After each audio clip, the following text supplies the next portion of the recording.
Mengumpulkan 23 poin dari 10 pertandingan, Madura United kian kokoh di puncak klasemen sementara Liga Indonesia. Mereka membuka liga dengan kemenangan dahsyat 8 gol tanpa balas kala menjamu Barito Putra, mengalahkan Persib Bandung di Gelora Bandung Lautan Api dengan skor 1-3. Dan baru sekali kalah dari tim promosi tahun lalu, Persis Solo dengan skor tipis 1-0. Padahal Madura United tak begitu banyak berubah dari musim lalu. Dari staf kepelatihan hingga muka-muka lama macam Beto Gonçalves, Fahrudin Arianto, hingga Slamet Nur Cahyo masih menghiasi daftar skuad Madura. Lantas, apa yang membuat klub jelmaan dari Pelita Jaya ini tampil dominan di awal musim Liga Indonesia? Jika melihat persiapan Laskar Sape Kerap sebelum mengarungi Liga Indonesia, terbilang biasa-biasa saja. Bahkan cenderung buruk apabila dilihat dari performa mereka di Piala Presiden.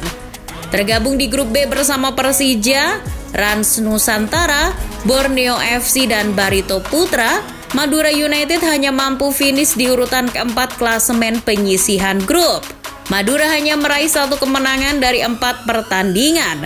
Itu pun diraih kala berjumpa Persija yang hanya mengirimkan skuad muda mereka.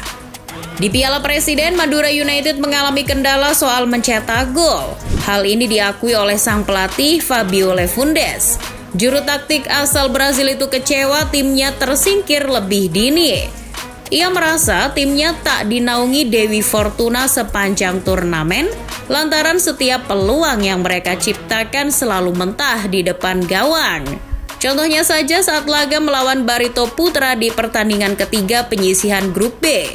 Secara statistik, Madura berhasil melayangkan 19 tembakan dengan 9 diantaranya mengarah tepat ke gawang. Sayangnya hanya 1 gol yang berhasil mereka dapatkan dari aksi Selwan Al-Jaberi. Namun paceklik di Piala Presiden bak angin lalu apabila melihat performa Madura United awal musim ini. Hingga pekan ke-10, Laskar Sape Kerap jadi sorotan karena mampu tampil konsisten sehingga menguasai puncak klasemen liga dengan torehan 23 poin. Salah satu kunci sukses Madura United di awal musim Liga Indonesia adalah kepercayaan manajemen kepada para staf kepelatihan. Manajemen Madura membuat keputusan tepat saat meneruskan kerjasama dengan pelatih Fabio Lefundes. Tetapi keputusan penting lain yang mereka buat adalah memberikan kesempatan bagi pria asal Brazil itu membangun sendiri skuad yang ia inginkan. Madura United memang jadi salah satu tim yang tak banyak melakukan perubahan dengan skuadnya. Bahkan pelatih dan jajarannya dari musim 2021 juga masih dipertahankan. Hal ini membuat stabilitas tim terjaga dan para pemain sudah tidak perlu melakukan adaptasi lagi. Manajemen tak keberatan saat Fabio menyingkirkan pemain-pemain yang dirasa sudah tak dibutuhkan. Manajemen bahkan mempersilahkan Fabio untuk terjun langsung dalam bursa transfer. Tetapi kebebasan itu sempat dipertanyakan oleh para supporter. Apalagi jika mengingat performa tim kesayangannya tersebut tak mampu melenggang dari fase grup Piala Presiden 2022. Namun Fabio berhasil menjawab keraguan para fans. Pembelian pemain di bursa transfer awal musim lalu terbilang tepat dengan apa yang dibutuhkan skuad Madura saat ini. Contohnya saja dalam pemilihan pemain asing, Fabio mendatangkan pemain-pemain Brazil berpengalaman seperti Pedro Henrique yang pernah bermain di Korea, lalu ada bek tangguh Kleberson dari klub kasta kedua Liga Brazil, Ituano, Hugo Gomez mantan pemain Flamengo, dan yang terakhir ada Lulinya, sayap kiri jebolan Corinthians. Meski sebagian besar pemain asing yang dipilih Fabio baru mencicipi sepak bola Indonesia, mereka bisa beradaptasi. Sebut saja Lulinya dan Pedro Henrique. Keduanya membangun koneksi yang apik dengan pemain Indonesia yang juga memiliki darah Brazil, Beto Gonçalves. Mereka membentuk trio yang solid dan menjadi tulang punggung Madura dalam urusan mencetak gol. Dengan Lulinya masih menjadi pencetak gol terbanyak klub dengan torehan 6 gol. Selain di lini depan, Brazil Connection juga tercipta di staf kepelatihan. Manajemen tak hanya memberikan kepercayaan bagi Lefundes dalam memilih sendiri pemainnya, ia juga mendapatkan kebebasan untuk memutuskan deretan asisten pelatih yang mendampinginya. Claudio Luzardi sebagai interpreter dan Osvaldo Leysa diplot sebagai pelatih fisik Madura United. Fabio lantas memanggil Marcelo Araujo sebagai fisioterapis dan Italo Resende sebagai tim analis pertandingan. Untuk melengkapi staf kepelatihan, hanya pelatih kiper Valdir Bardi yang didatangkan bukan dari Brazil. Apa yang diminta Fabio Lefundes untuk menempatkan orang-orang Brazil di staf kepelatihan bukan tanpa resiko.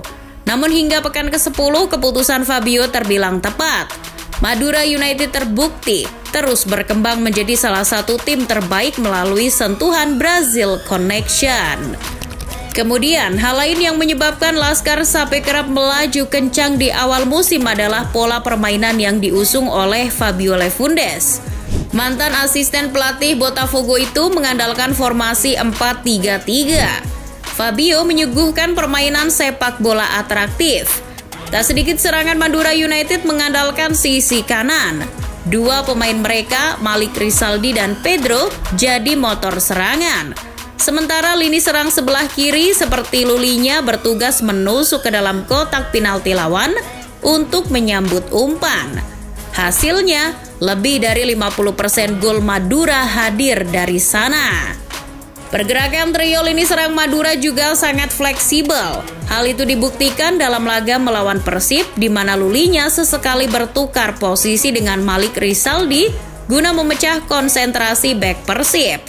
Alhasil mereka mampu membalikkan keadaan dan menang dengan skor 1-3. Selain itu, lini tengah yang produktif sukses menopang lini serang Madura United. Terbiasa bermain di posisi sayap ketika masih di Persib, Esteban Vizcarra justru nyaman memainkan peran sebagai gelandang serang bersama Madura. Berduet dengan Hugo Gomez, mereka sudah menghasilkan 4 gol dan 3 assist dalam 10 pertandingan.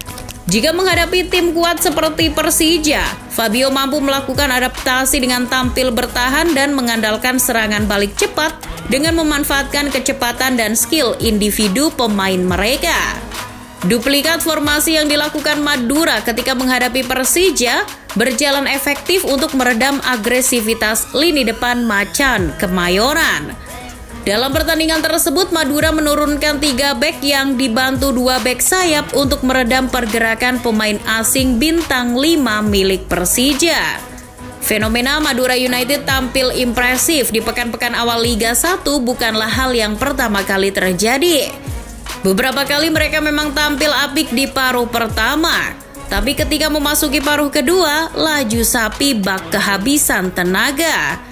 Namun jika mereka mampu tampil konsisten hingga akhir musim, bukan sebuah kemustahilan Liga Indonesia bakal melahirkan juara baru.